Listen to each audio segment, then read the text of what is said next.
ನಮಸ್ಕಾರ. ಸ್ಮಾರ್ಟ್ ಟಿವಿಯ ಡಿಜಿಟಲ್ ಕಂಟೆಂಟ್ಗೆ ಸ್ವಾಗತ. ನಾನು ಆದಿತ್ಯ. ನಿನ್ನೆ ದಿನ ಬೆಂಗಳೂರಿನ ಪ್ರತಿಷ್ಠಿತ UB ಸಿಟಿಯಲ್ಲಿರುವಂತಹ ಕೆಲವೊಂದಿಷ್ಟು ಪಬ್ಗಳು, ಬಾರ್ಗಳು, ರೆಸ್ಟೋರೆಂಟ್ಗಳ ಮೇಲೆ ಆರೋಗ್ಯ ಇಲಾಖೆ ಅಧಿಕಾರಿಗಳು ದಾಳಿಯನ್ನು ನಡೆಸಿದರು. ಆ ದಾಳಿಯಲ್ಲಿ ಏನೆಲ್ಲ ಸಿಕ್ತು ಅಂತ ನೋಡಿದರೆ ಶಾಕ್ ಆಗಿ ಹೋಗ್ತೀರಾ ನೀವು.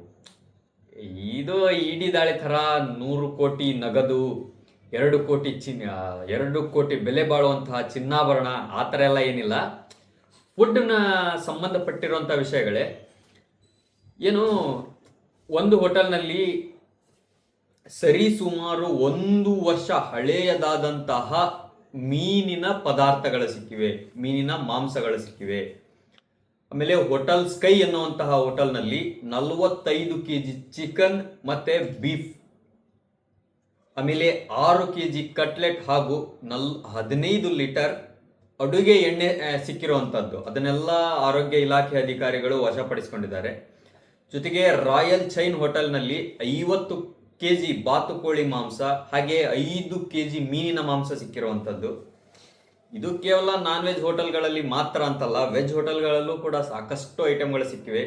ಏನು ಅಂತ ಹೇಳಿದ್ರೆ ಮಶ್ರೂಮ್ ಆಗಿರಬಹುದು, ಹಸಿರು ವಟಾಣಿ ಆಗಿರಬಹುದು, ಆಲೂಗಡ್ಡೆ ಆಗಿರಬಹುದು, ಹಾಗೆ ಬೇರೆ ಬೇರೆ ಐಟಮ್ಸ್ಗಳು ಸಾಕಷ್ಟು ಸಿಕ್ಕಿವೆ.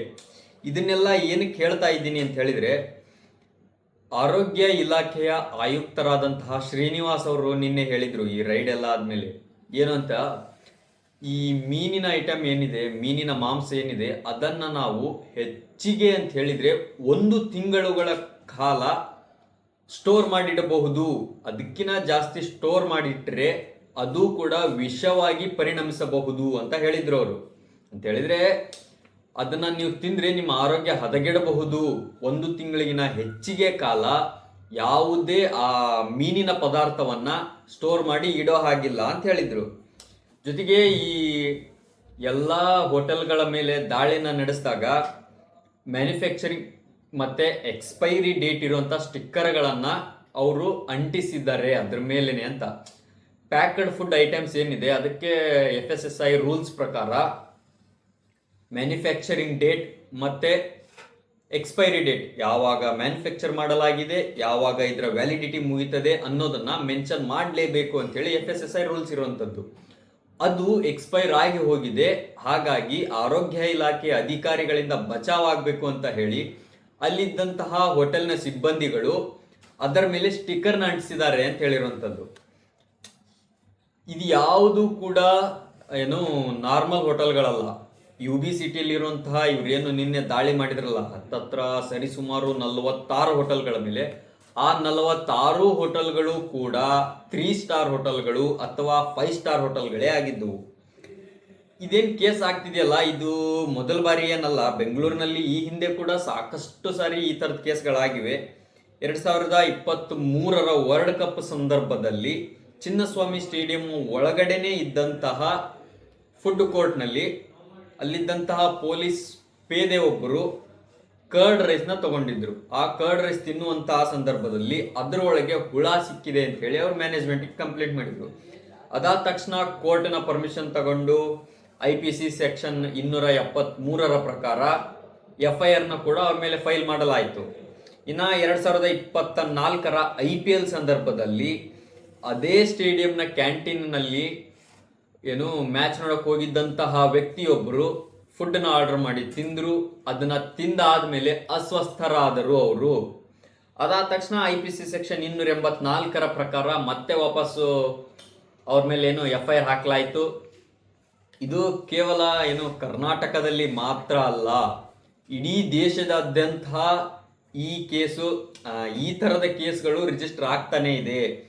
ಡೆಲ್ಲಿಯ ಪಾರ್ಕ್ ಪ್ಲಾಜಾ ಹೋಟೆಲ್ನಲ್ಲಿ ಆಯಿಲ್, ಅಡುಗೆ ಎಣ್ಣೆ ಯಾವಾಗಲೂ ತಿಳಿ ಹಳದಿ ಬಣ್ಣದ ಆಗಿರ್ತದೆ, ಆದರೆ ಅಲ್ಲಿ ಕಪ್ಪಾದಂತಹ ಆಯಿಲ್ ಇತ್ತು, ಇಂಜಿನ್ ಆಯಿಲ್ ತರಹದ ಆಯಿಲ್ ಇತ್ತು ಅಂತೇಳಿ. ಜೊತೆಗೆ ಆ ಕಿಚನ್ನಲ್ಲಿ ಫಂಗಸ್ ಬೆಳೆದಿತ್ತು. ಆಮೇಲೆ ಕಿಚನನ್ನು ಕ್ಲೀನಾಗಿ ಇಟ್ಟಿರಲಿಲ್ಲ, ಅದರಲ್ಲಿ ಹುಳಗಳು ಎಲ್ಲ ಇದ್ದವು. ವೆಜ್ ಮತ್ತು ನಾನ್ ವೆಜ್ ಬೇಸಿಕ್ ರೂಲ್ಸ್ ಪ್ರಕಾರ ವೆಜ್ ಫುಡ್ಡಿಗೆ ಬೇಕಾಗಿರುವಂಥ ಐಟಮ್ಗಳನ್ನೇ ಒಂದೆಡೆ ಸ್ಟೋರ್ ಮಾಡಿ ಇಡಬೇಕು, ನಾನ್ ವೆಜ್ನ ಐಟಮ್ಗಳನ್ನು ಇನ್ನೊಂದೆಡೆ ಸ್ಟೋರ್ ಮಾಡಿ ಇಡಬೇಕು. ಆದರೆ ಹೋಟೆಲ್ ಪಾರ್ಕ್ ಪ್ಲಾಜಾದಲ್ಲಿ ಈ ತರ ಮಾಡಿರಲಿಲ್ಲ. ಎರಡೂ ಫುಡ್ಗಳನ್ನು ಒಂದೇ ಪ್ರದೇಶದಲ್ಲಿ ಸ್ಟೋರ್ ಮಾಡಿ ಇಡಲಾಗಿತ್ತು ಅಂತ ಹೇಳಿ ಫುಡ್ ಲೈಸೆನ್ಸ್ನ ಅವರ ಸಸ್ಪೆನ್ಷನ್ ಮಾಡಿದ್ರು. ಅದಾದ ತಕ್ಷಣ ಹೋಟೆಲ್ಗೆ ಇದ್ದಂತಹ ಲೈಸೆನ್ಸ್ನ FSSAI ಅವರು ಕ್ಯಾನ್ಸಲ್ ಮಾಡಿದ್ರು.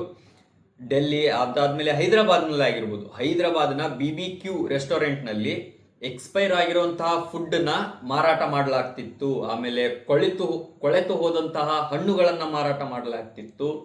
ಅವರ ಅಡುಗೆ ಮನೆಯಲ್ಲಿ ಜಿರಳೆಗಳು ವಾಸವನ್ನ ಮಾಡ್ತಾ ಇದ್ವು. ರೆಫ್ರಿಜಿರೇಟರ್ಗಳೇನಿತ್ತಲ್ಲ, ಯಾವುದೇ ರೆಫ್ರಿಜಿರೇಟರ್ಗಳನ್ನು ಕೂಡ ಕ್ಲೀನ್ ಮಾಡಿರಲಿಲ್ಲ, ಹಾಗೇನೆ ಇತ್ತು. ಆಮೇಲೆ ಈ ರಾ ಫುಡ್ ಏನು ಅಡುಗೆ ಮಾಡೋಕ್ಕಿಂತ ಮುಂಚೆ ನಾವೇನು ಅಡುಗೆ ಪದಾರ್ಥಗಳು ಬೇಕು ಅಂತೇಳಿ ತರ್ತೀವಿ, ತರಕಾರಿಗಳಾಗಿರ್ಬೋದು, ಹಣ್ಣುಗಳಾಗಿರ್ಬೋದು, ನಾನ್ ವೆಜ್ ಹೋಟೆಲ್ನಲ್ಲಿ ಮಾಂಸಗಳಾಗಿರ್ಬೋದು, ಆ ರಾ ಫುಡ್ ಐಟಮ್ಸ್ಗಳನ್ನು ಸರಿಯಾಗಿ ಸ್ಟೋರ್ ಮಾಡದೆ ನೆಲದ ಮೇಲೇನೆ ಇಟ್ಟಿದ್ದರು ಅನ್ನುವಂತಹ ಆರೋಪ ಇತ್ತು. ಅವರ ಮೇಲೆ ಏನು ಆರೋಗ್ಯ ಇಲಾಖೆ ಅಧಿಕಾರಿಗಳು ದಾಳಿ ಮಾಡಿದಾಗ ಅದೆಲ್ಲ ಐಟಮ್ಸ್ಗಳು ಸಿಕ್ತು. ಅಲ್ಲಿ ಸಿಕ್ಕಂತಹ ಎಲ್ಲ ಫುಡ್ನ ಸೀಸ್ ಮಾಡಿದ್ರು. ಅದಾದ ತಕ್ಷಣ ಆ ಹೋಟೆಲ್ಗೆ ಒಂದು ನೋಟಿಸನ್ನು ಜಾರಿ ಮಾಡಲಾಯಿತು. ಅದಾದಮೇಲೆ ಇದೇ ತರಹ ಡೆಲ್ಲಿಯಲ್ಲೂ ಕೂಡ ಆಯಿತು. ಡೆಲ್ಲಿಯಲ್ಲಿ again it's an big amount, ಯಾಕಂತ ಹೇಳಿದರೆ 4.3 ಕೋಟಿ ಮೌಲ್ಯದ ಫುಡ್ ಐಟಮ್ನ ಸೀಸ್ ಮಾಡಲಾಯಿತು. 4.3 ಕೋಟಿ ಅಂತ ಹೇಳಿದರೆ ಸಾಮಾನ್ಯವಾದಂತಹ ದುಡ್ಡಲ್ಲ.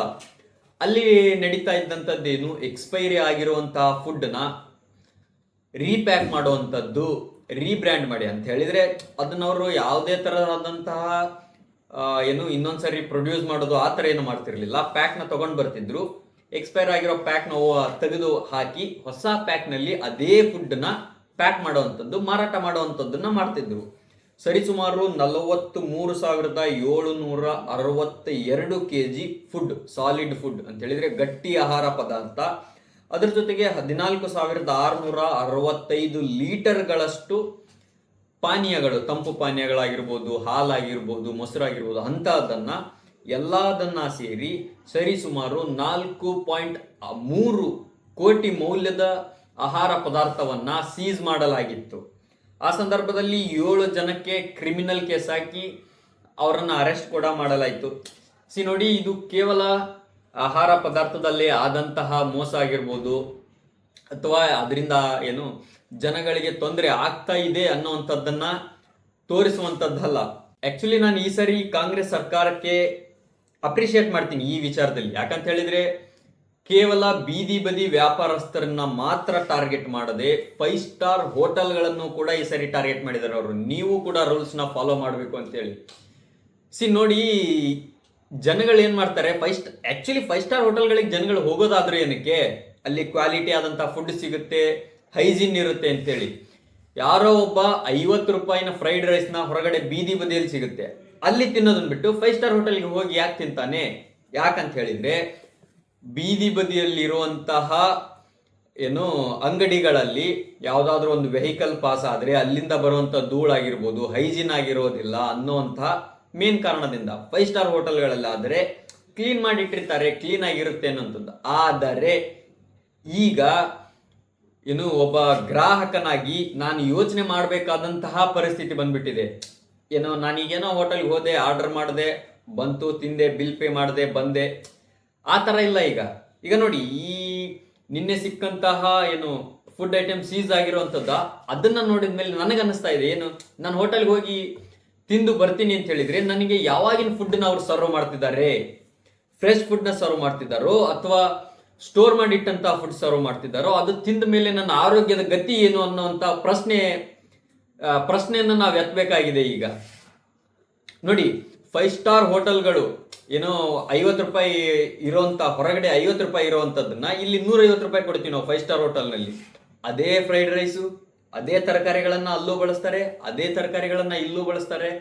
ಆದರೂ ಕೂಡ 150 ರೂಪಾಯಿ ನಾನು ಕೊಡ್ತೀನಿ ಅಂದಾಗ ನನಗೆ ಬೇಜಾರಾಗಲ್ಲ. ಯಾಕೆ ಹೇಳಿ, ಆ ಫುಡ್ನಲ್ಲಿ ಕ್ವಾಲಿಟಿ ಇದೆ, ಹೈಜೀನ್ ಇದೆ ಅನ್ನುವಂಥ ನಂಬಿಕೆ ಇರ್ತದೆ. ಅದಕ್ಕಾಗಿ ಈ 5 ಸ್ಟಾರ್ ಹೋಟೆಲ್ಗಳು ನೋಡೋದಕ್ಕೆ ಅಲ್ಲಿರೋಂಥ ವೇಟರ್ಗಳೆಲ್ಲ ಸೂಟು ಬೂಟು ಹಾಕ್ಕೊಂಡು ಒಳ್ಳೆ ಡ್ರೆಸ್ನ ಮಾಡಿಕೊಂಡು ಒಂದು ಒಳ್ಳೆ ಅಮೇರಿಕನ್ ಸ್ಟೈಲ್ನಲ್ಲಿ ತಂದು ಸರ್ವ್ ಮಾಡಿಬಿಟ್ರೆ ಆಗೋದಿಲ್ಲ. ಅಲ್ಲಿರುವಂತಹ ಫುಡ್ ಯಾವ ರೀತಿ ಇದೆ, ಫುಡ್ನ ಯಾವ ರೀತಿ ಸರ್ವ್ ಮಾಡ್ತಾ ಇದ್ದೀರಾ ಅನ್ನೋದ್ರ ಜೊತೆಗೆ ಫುಡ್ ಕ್ವಾಲಿಟಿ ಯಾವ ಥರ ಇದೆ ಅನ್ನೋದನ್ನು ಕೂಡ ನೀವು ನೋಡಬೇಕಾಗ್ತದೆ.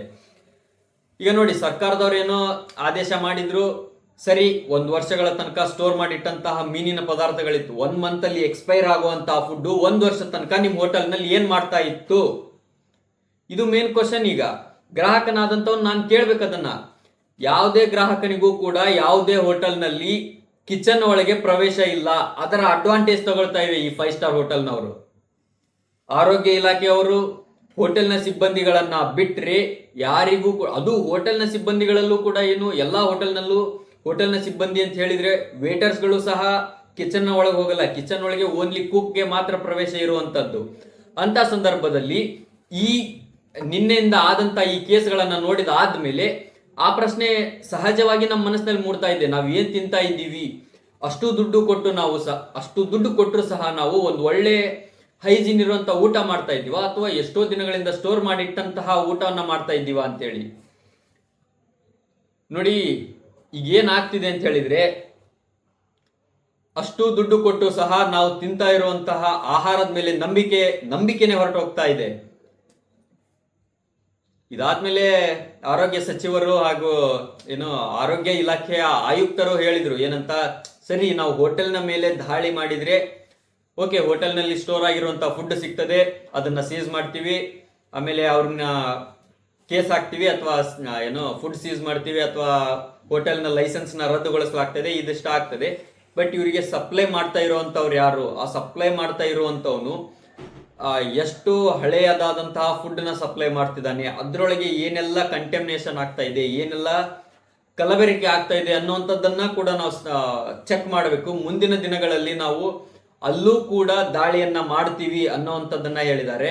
ಅದ್ರ ಜೊತೆಗೆ ಈ ಹೋಟೆಲ್ನವರ ಸರಿಸುಮಾರು 1 ವರ್ಷಗಳ ತನಕ ಅದು ಸ್ಟೋರ್ ಆಗಿದೆ ಅಂತ ಹೇಳಿದ್ರೆ ನಾವು ಎಲ್ಲೂ ಕೂಡ ದಾಳಿಯನ್ನ ಮಾಡಿಲ್ಲ.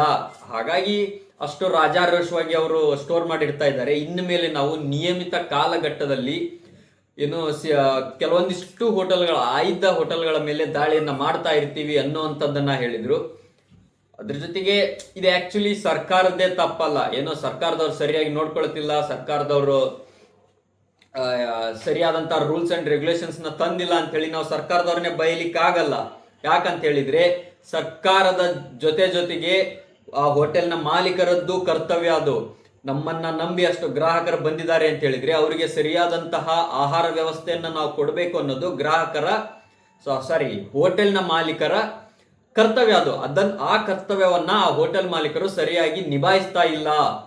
ಎಲ್ಲದಕ್ಕೂ ನಾವು ಗೌರ್ಮೆಂಟ್ ಸರಿ ಇಲ್ಲ, ಸರ್ಕಾರ ಸರಿ ಇಲ್ಲ ಅಂತೇಳಿ ಸರ್ಕಾರದವ್ರನ್ನೇ ದೋಷಿಸ್ತಾ ಕೂತ್ರೆ ಆಗಲ್ಲ. ಒಬ್ಬ ಕಾಮನ್ ಸಿಟಿಸನ್ ಆಗಿ ನಾನು ಏನ್ ಮಾಡ್ಬೇಕು ಅನ್ನೋಂಥದ್ದನ್ನು ನೋಡ್ಬೇಕು. ಈಗ ಈ ಹೋಟೆಲ್ನವರ ಮೇಲೆ ದಾಳಿ ಆಯ್ತು, ಮುಂದೆ ಬೇರೆ ಬೇರೆ ಸಂದರ್ಭಗಳಲ್ಲಿ ದಾಳಿ ಮಾಡ್ತೀವಿ ಅಂತ ಹೇಳಿದ್ದಾರೆ. ಈಗೇನು ನಿನ್ನೆ 46 ಹೋಟೆಲ್ಗಳಲ್ಲಿ ದಾಳಿ ಆಗಿದೆಯಲ್ಲ, ಆ ಹೋಟೆಲ್ನವರ ಮೇಲೆ ಆರೋಗ್ಯ ಇಲಾಖೆ ಆಗಿರ್ಬೋದು, ನಮ್ಮ ಕರ್ನಾಟಕ ರಾಜ್ಯ ಸರ್ಕಾರ ಆಗಿರಬಹುದು, ಏನು ಕ್ರಮ ಕೈಗೊಳ್ಳುತ್ತದೆ ಅನ್ನುವಂಥದ್ದನ್ನ ಕಾದು ನೋಡೋಣ. ಇದಾಗಿತ್ತು ಇವತ್ತಿನ ವಿಶೇಷ. ಮತ್ತಷ್ಟು ವೈವಿಧ್ಯಮಯ ಸುದ್ದಿಗಳಿಗಾಗಿ ನೋಡ್ತಾ ಇರಿ ಸ್ಮಾರ್ಟ್ ಟಿವಿ.